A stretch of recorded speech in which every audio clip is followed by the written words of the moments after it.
Regular announcer Bill Wendell is out with the flu, so I'm filling in. Like I haven't got enough to do already. It's late night with me, David Letterman.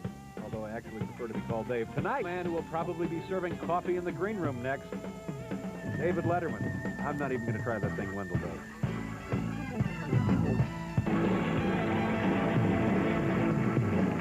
Thank you, boys. Okay. Thank you very much.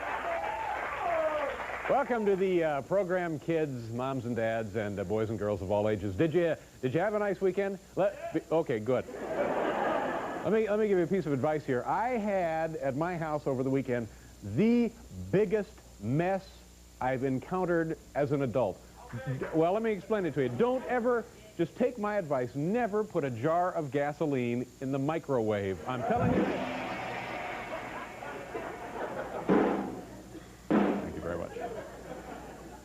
Ladies and gentlemen, if we have any folks here from out of town for convention purposes or sightseeing or on business, and if you're planning of using any of the services of the hookers in Times Square, be sure and ask for the TV evangelist discount, because I think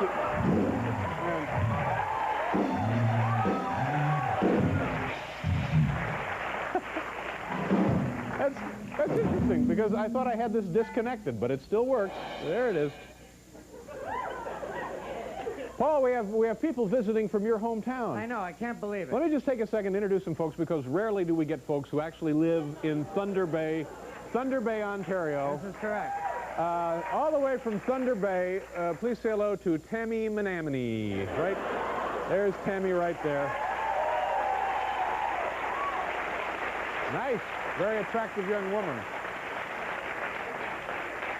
Anyway, back to Jimmy Swaggart. According to a Louisiana paper, one of the terms, now, you know, he is stepping down from the pulpit, and he has been placed on probation for, I guess, a 2-year period. And one of the terms of this church-ordered probation, or rehabilitation, as they're calling it, is for a period of 1 year, he can only date ugly girls. So I think that's... Did I introduce Tammy already? So much. Paul. See if you think this is weird. It's actually happened to be on my... Perhaps he was thinking you would be more comfortable with Barry Manilow? I don't know why he made an excuse about, you know, the other station that was static. I don't know. I think it was a comment, though. I don't know what it was. It was the strangest thing. Don't even ask me why I'm upset. What is the matter now? It's one of those days, you come to work, and because this morning when I got up, it was like 60 degrees, and you think, you have a tendency to think, hope against hope, that maybe this is the beginning of springtime, because we've just had our shoes beat off, haven't we here, folks? So it's 60. Now, so I'm motoring to work, and I'm thinking, this is great, I'll get right in there on time because there's no weather to worry about. But the thing you forget about when it gets to be nice weather in this part of the country, people from all over, from New Jersey and Connecticut, and New Hampshire and Vermont and Massachusetts and Maine, and even the maritime provinces farther up the coast, as soon as they see a nice day, they jump in their car and they say, let's go into New York and buy shoes. And so you get a lot of people who don't belong in this city. They're just wandering around buying shoes.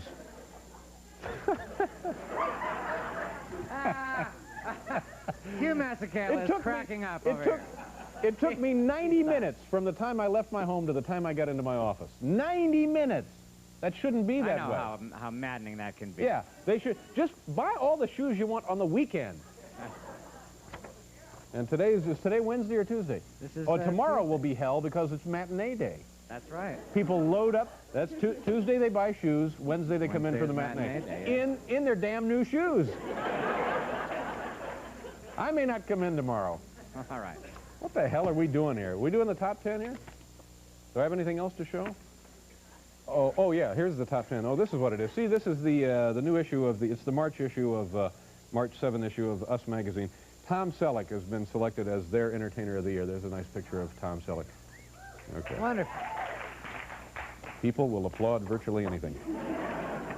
Anyway, in conjunction with that, tonight's top 10 list from the home office in Lincoln, Nebraska, the category, top 10 reasons I should have been named Us magazine's Entertainer of the Year.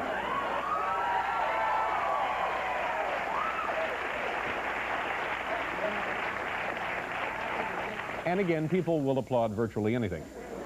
Here we go. Top 10 reasons I should have been named Us magazine's Entertainer of the Year. Number 10. My 6-octave range, number 9. I design all my own costumes, number 8.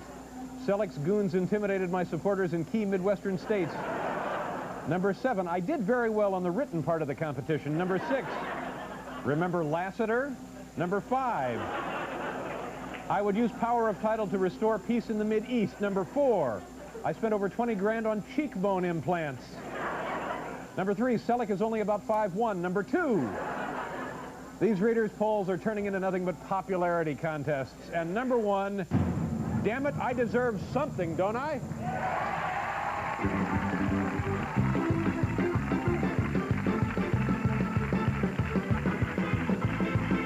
That was peppy. I appreciated that. Anytime. I'm in a foul, awful mood. I can tell. Yeah. I lost a lot of sleep last night, too. Why is that? Over that whole Hef thing. Hef and Carrie Lee splitting up. I don't know anything about that. You know that Hef and Carrie have split. I don't know who Carrie is. Carrie was Hef's first lady, lady of the mansion. The lady of the mansion? The lady of the mansion. Now apparently suing him for $5 million pound money. What's the deal? What's the problem? What happened? Well, he's saddened. You know, it was a serious relationship. He's sad to see it. Yeah, but you know, if you're living with a guy, he's always in his pajamas, right? It would be like living with a guy who constantly has the flu. There is a reason why Hef wears pajamas. Really? What is the reason he always wears pajamas? Comfort. The comfort factor. All right, we have to do this. Let me explain what we're going to do. You know, we're going to take our cameras up here to the 7th floor commissary, and we're going to show you people while they eat dinner. Now, no, yeah, I know you're saying that would be plenty entertainment. But we're going to have a nutritionist out here, and we're going to figure out, calculate how many calories people are consuming, and the person who is eating the highest caloric meal will become King Calorie. And there's a lovely trophy. Look at this lovely trophy we're going to... so let's bring out our nutritionist here to help me estimate the calories people are consuming upstairs. A registered dietitian, ladies and gentlemen, for Weight Watchers International. Please welcome Nima Fry. Nima, come on out here. Whoops. Hi, Nima. How are you? Pleasure to meet you. Come over here. Nice to meet you. So you help people lose weight all the time, don't you? Yeah, I think I'd like to come out to this audience instead, though. Oh, well, sure. Everybody would. And sometimes I do. I don't know what I'm saying. Now, what exactly is a calorie? Well, you don't really want me to give you the technical definition, do you? No, lie to me. Make something up. I don't... well, what is it? I mean, people... Oh, Lord. What was that? Your ring? What is a calorie, just so we can deal with it here on this show and then go home to our own peace and safety? Well, it's a way of measuring energy burned. I see. And what's the average calorie intake for a normal human? Well, are we talking about a 4-foot normal or a 7-foot?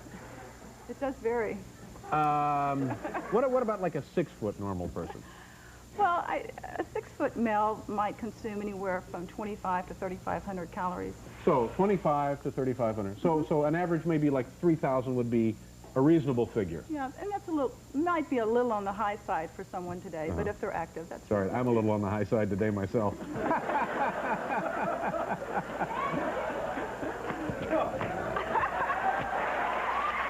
All right, let's go up there to the 7th floor. Have you been up to the commissary to see the kind of food people eat up here? I can't wait to go back. Yeah, now some people say that the food is not too bad, other people say that it's not too good, but nonetheless it's convenient and reasonably priced. Let's go up. I thought we had. Oh, there we are.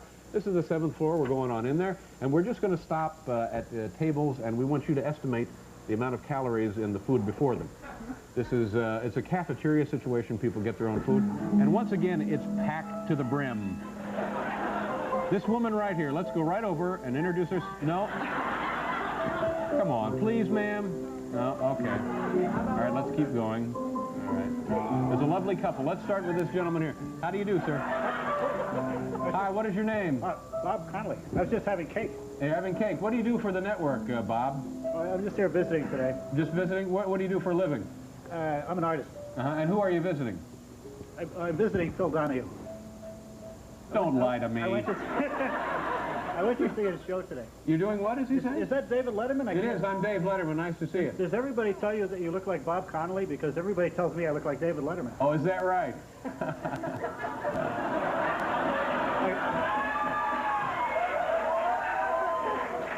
Must be a very difficult life for you, Bob. All right, I'm going to turn you over now to our registered dietitian. It's Nima Fry, and she's going to estimate the amount of calories you just consumed there. Go ahead, Nima.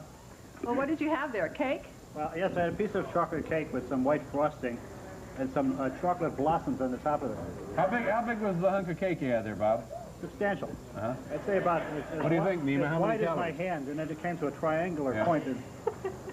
But it was very good. I got it right here in the cafeteria. How many calories? About 300. 300 calories. All right, Bob, we'll get back to you. We're going to crown King Calorie today. Congratulations. Nice chatting with you.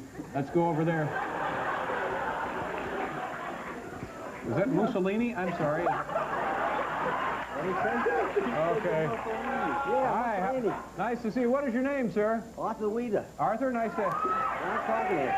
What do you do? You're obviously with the RCI people. Indoor jockey. I'm sorry? I'm an indoor jockey. Everyone has a down little joke the for us elevator. tonight. Makes my job so much easier. All right, Arthur, what are you having for dinner there? I had chicken. Uh-huh. Oh, well, that's pretty good. What kind of Nice chicken? chicken, little small chicken. Delicious. Uh-huh. Yeah, and some soup. What kind of soup? Chicken soup. So you're trying to vary your diet, is what you're saying? Yeah, it's very good for the stomach. Uh-huh. So you had chicken and chicken soup. Anything else, Arthur? No, that was it. Uh-huh. What are you drinking right now? Soup. Soup, uh-huh. Okay, here's Nima. Wait a minute. Tell him how many calories he consumed there.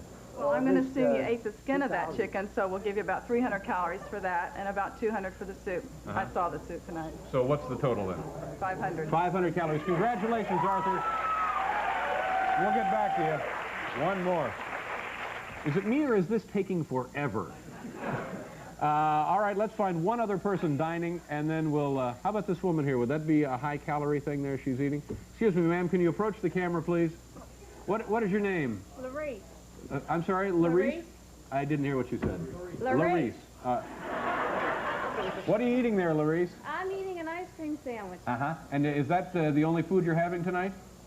No, I'm going to have a big dinner after this. This is just a snack. This is a snack to tide you over. Now, you know, a sugary treat like that is not the best thing to be snacking on. Yeah, I know. Because you're sky high right now while you're putting all that poison into your system, but in a half an hour, you're going to be moody and depressed.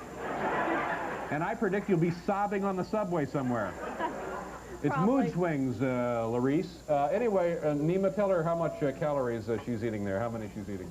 Well, it looks like she's only eaten about 50, but we're going to give her 200 for the total one. 200 when she consumes When it, she 200. consumes it all. Okay, so that means, God, this is interminable. That means that King Calorie is whom? Is it Arthur? Okay. All right, so there's Arthur. Arthur, you've won, Arthur. We'll be back to award you the gifts and present the trophy following station identification.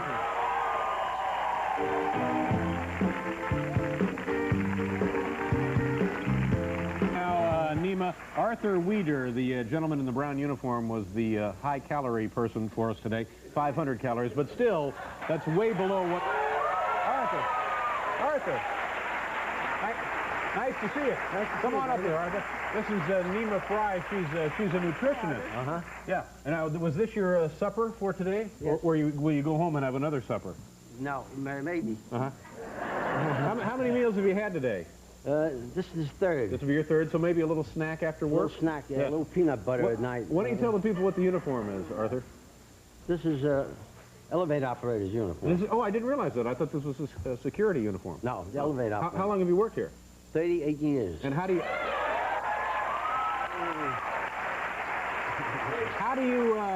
like the elevator business? It's ups and downs. Thank you. There we go. Okay. There we go. We have some lovely gifts for you, Arthur. Oh, First of all, where are the lovely gifts? Here they are right here. First of all, we have a gift certificate for $50 in your name for a pair of shoes at Foot Support Shoe Shop.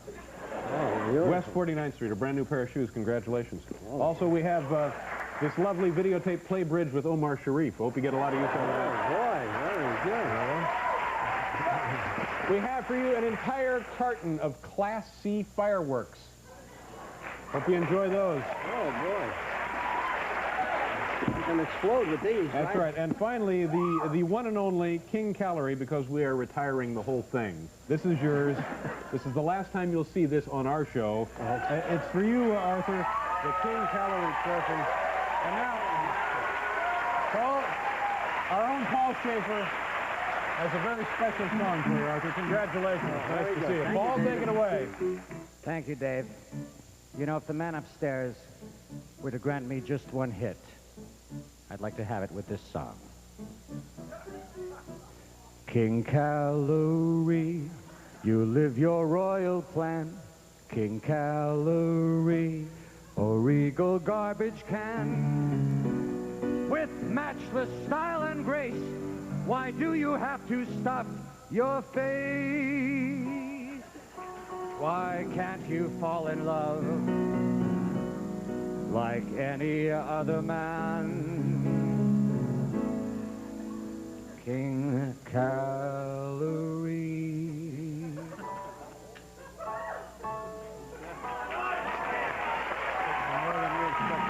Arthur, thank you very much. Good luck to you. Nima, nice meeting you. Thanks for your help.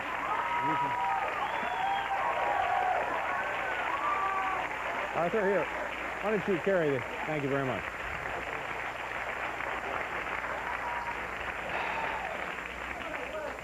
Yeah, I know. Segment. I know. I think the only problem with that was it just wasn't long enough. I like the idea, but I think we were only scratching the surface there. We're almost a half hour into this thing. Here we are.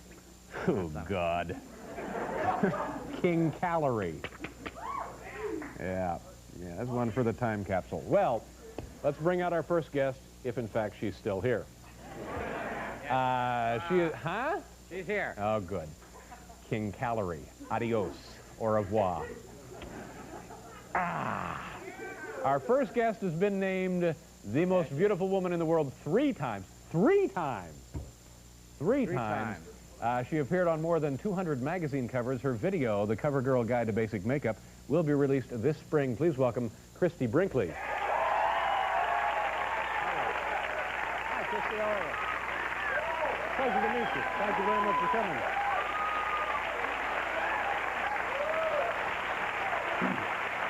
How are you? You look terrific. Thank you. Nice to see you. Thank you very much for being here. Let me, this is the video right here, isn't it? Cover Girl Video Guide to Basic Makeup. Now, what do we learn if we watch this video here? Well, you learn how to put your makeup on. Secrets, It's tips, basically, tricks?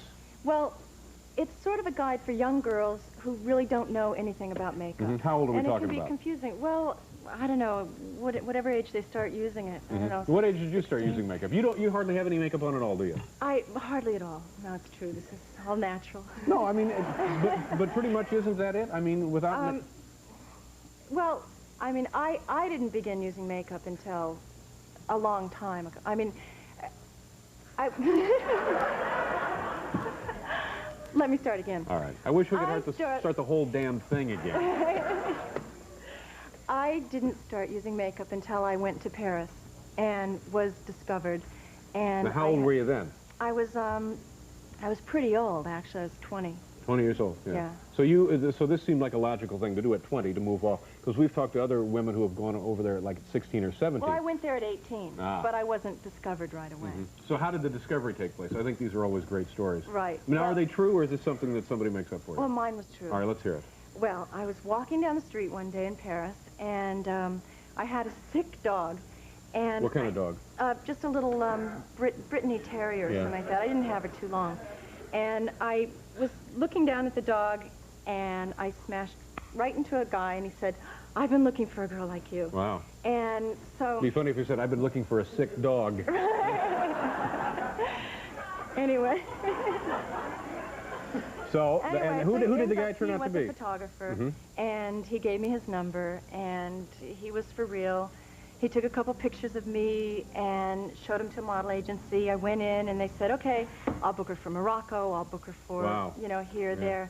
And so it just work don't But isn't that an count, I think. amazing story? I mean, the odds against that, well, I guess the odds against that happening are not as far-fetched as you would think when you consider that you look like you do. No, but I there's mean, like people all over the place. Because Really? I had been asked many times before that.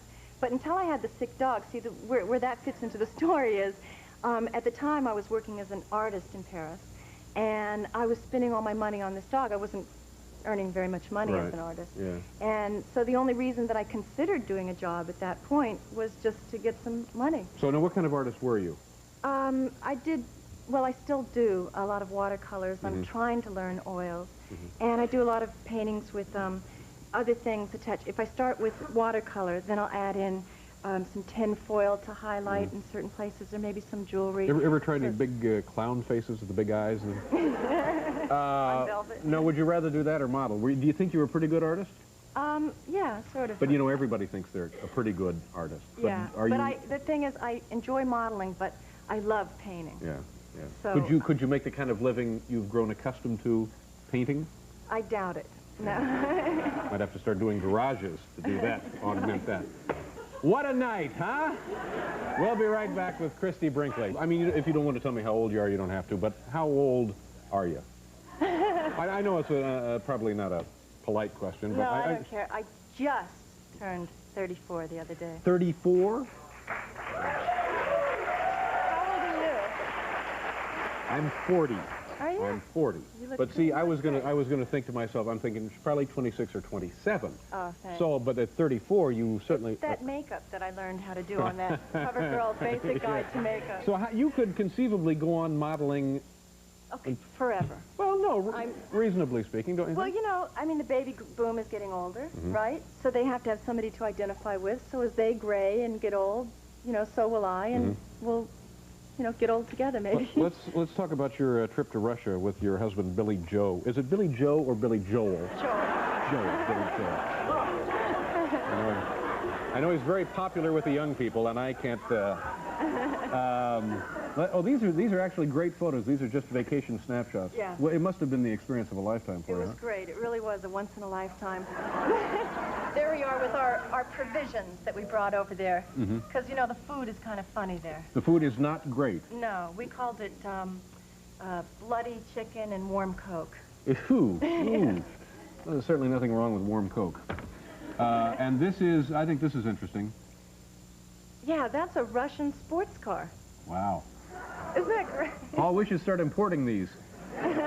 Open up a dealership. Was it better or worse generally than you thought it was going to be, the trip? It was great. The people are the best. And I really didn't know what to expect, but Now, this is what you might imagine. Right, now I want to ask you a question about that, because people always joke about Russian women not being very attractive. And Right. I maintain there's no reason that they should be any less attractive than any other group No, of they're women actually anywhere. very beautiful. Right. With the exception of this one right here.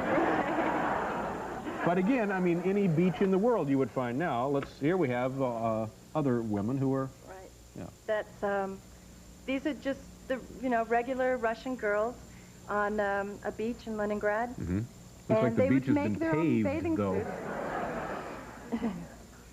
Well, it's alongside a river. Yeah. And another one here? Girl asking for an autograph. Ah.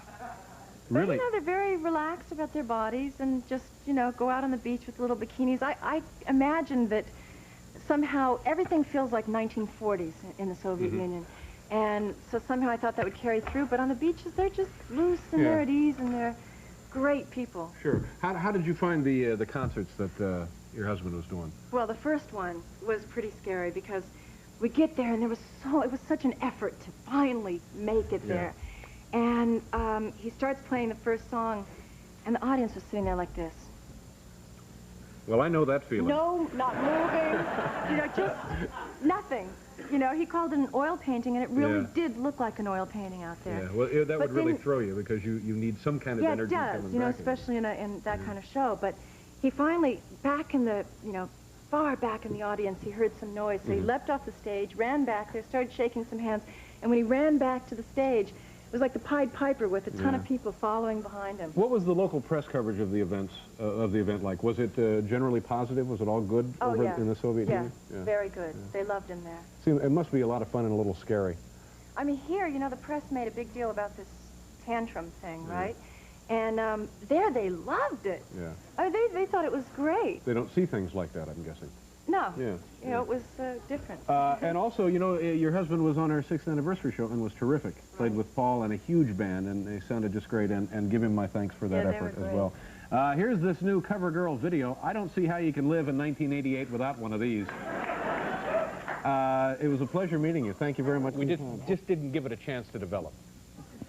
So what are you suggesting? We should have spent a little more time with it. Instead of like 25 minutes, it should have perhaps been like 45 minutes. Like now, if it were still going, it would just now be white hot. Just kaboom! Yeah, exactly. You see? Everything's in place now. Do I smell a mini-series idea brewing with this? Well, you certainly smell something. Yeah. And tomorrow, it's just, ooh, it's good. So, by all means, tune in. And we'll pass the savings on to you. We ready to go? Yes, indeed. See, the only good thing about a night like tonight is the chance of actual physical injury is minimum. We have that to be thankful for. We do. And likely no one here will get arrested. That's definitely true. Well, all right. Our next guest is a good friend and a very funny man who visits us whenever he's in these parts. On Wednesday and Thursday night, he will be performing at Caroline's at the Seaport. What a dump that place is. Please welcome Jeff Altman.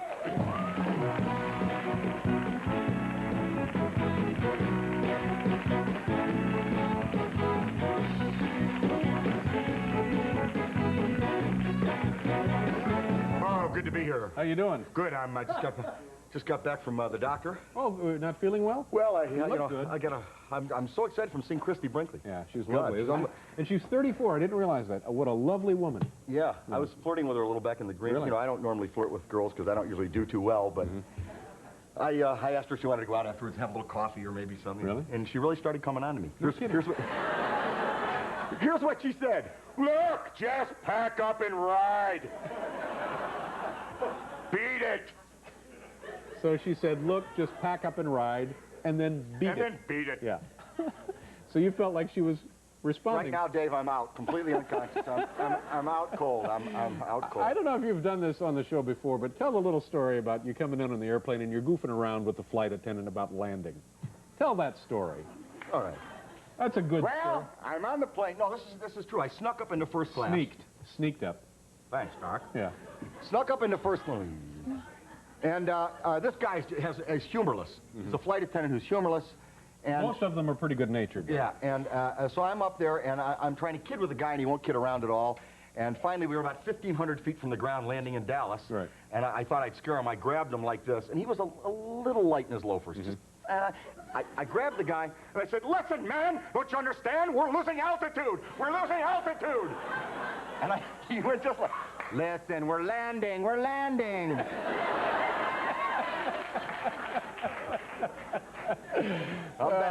So anyway, you went to the doctor's. Well, yeah, I'm perfect. I'm in perfect health. Oh, that's good to hear. My blood pressure is 212 over 188, and a heartbeat of just 250. He said I was normal for a parrot. Oh, that's good. That's good. Do you tend to be hypochondriacal? I'm a little hypochondriac, but I've been diagnosed as being kind of manic, and I have something now called Gorder's syndrome. Gorder's syndrome. It's psychological. The main symptom being that no matter how many times I check, I'm convinced my fly is open. Well, we all have burdens to bear. Yes, I guess we do. Yeah. You enjoy coming back to New York? Yeah, I had an odd experience. This is a true story. And lots of talking going on around here. Oh. And I was coming down Broadway, and I needed to buy a video. I needed to actually buy a video for a present for somebody. And you know, you can't tell the difference between the video stores and the X-rated video stores. You have to be very careful. Until you get in there. Sure. And I go in, and they don't change the titles of these things. They just barely change the title. It's a slight... they're not creative enough to make up real play on words. They make up... Here, I got a list of what I saw, and this is true. Now, I'm looking for real stuff. Ironweed is Iron Wand. This is... Broadcast news was broadcast nudes. Shoot to kill, shoot to fill. Throw mama from the train is, yo mama, I'm in pain. No. Yeah. No, that ain't true. I went in there to buy, just for my nephew, 20,000 Leagues Under the Sea. They handed me 20,000 licks under my seat. And nuts, they left just left that alone. Yeah, it's the same. It's the same both ways. Nothing, don't do anything. In a hi-ho-hee. Yeah, yeah. So what else? What do you do in your spare time? You watch a lot of TV, probably. Comedians watch TV, don't they? I don't know why so many people love soap so much. I'm sure you guys, some people here stay home all day. I love my stories. You have to have your stories. I don't get it, because it's it's really unreal to me that that's not what goes on during the day. These things are romantic it's and a very fantasy, of course. and dramatic and Sure. stuff. I mean, that's not what goes on in real life. Wouldn't it be some guy, just a fat, smelly neighbor coming down the hall going, "Hey, look, did your dog do this in the elevator?" That's what goes on in my life. That's real life. I don't have romance and drama happening. What about the news? Anything in the with Jimmy? We got him. Do a little Ernest Ainsley for us. Swaggart, they got him. I feel bad. Oh, Chevalier, the power of God. I feel a little bad for the guy. Jimmy Swaggart, you feel bad for? Here's a man who's been a spiritual leader who for years and years has been uplifting to the morale of this country, and I have my own message for him. They got you, baby! They got you! Terribly impolite. Huh? Terribly I impolite. can't. They got you, buddy. Bye, Jim. No. But see, he'll be back, of course. He's got the 2-year rehabilitation period, and in 3 months he can go back to work. Oh, you're right. He's down. He's kind of clean. Yeah, because he brings in about $150 million a year. That's why he'll be back. Yeah. Well, we'll be looking forward. What else? Anything else here? I don't know. So tell them about dinner last night. Oh yeah, we had a little dinner. We go to this restaurant up the street last night. Altman here and our associate producer, Jude Brennan. Nice place. Really nice place. You got to look decent to get in. At the end of the meal, we're all walking out, and what happens? You take a dive. Well, no, I didn't take a dive. I thought I'd play a little trick, and then I thought you'd help me out. This, by the way, is the man who in restaurants in this city has taken off his shirt. I thought I'd play a little joke on everyone in the restaurant. As he starts to go out the door, a revolving door, counterclockwise, as you should, I go into the door clockwise, and it's boom, and I'm down. He goes down. In the restaurant, it's crowded. It's packed. So you make a commitment to me for about, 18 seconds. That's all I'm good for. Yeah. Oh, God, something terrible has happened. Oh, look. That's all I'm good for. Oh, look at this. Terrible. And then I'm in a cab. Yeah. I'm done. And then I get about like this, and you go, oh, no, here. And you take a hike, and as you start going in the revolving door, I'm still in the revolving door. Wham! And he goes down again. And I'm out again. I'm out. You're tweeted. Yeah. And people look up, they're thinking, oh, my, something terrible is happening. And then they see me helping him to his feet, and they think, oh, well, he'll be all right. Help me. You were already running Yeah, down the street. And then, as I'm leaving, you get tagged again. No. What a night. Geez, it's a shame you couldn't be here tonight. Where are you going to be? I tore that card up. I don't know. Where is he going to be? Oh, Caroline. Actually, we did this album. It was released early last year. But then I went on a tour with Paul Simon when I was supposed to promote it, but it's been lingering around. Doing some business for you? The song we just did is from, it's also from the play, the musical, Serafina.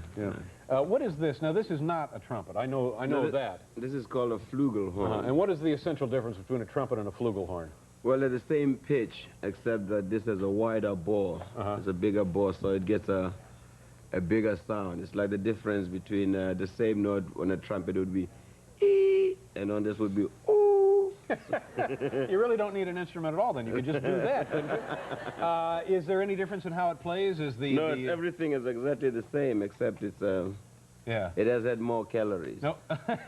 And what about like a French horn? Now, is that still the same principle, but a different deal? No, the French horn is completely different, because another thing with the French horn is that when you play it, the sound comes out in the back, in the back of you, and it's like. Now, what's the difference between a yam and a sweet potato? I don't know. I have no idea. We got to do a commercial. We'll be right back with Hugh, Masekela. Wonderful. Thank you. Thank you very much. Also, my thanks to Jeff Altman and Christie Brinkley. And tomorrow's show, ladies and gentlemen, all I can say is solid platinum. So tune in.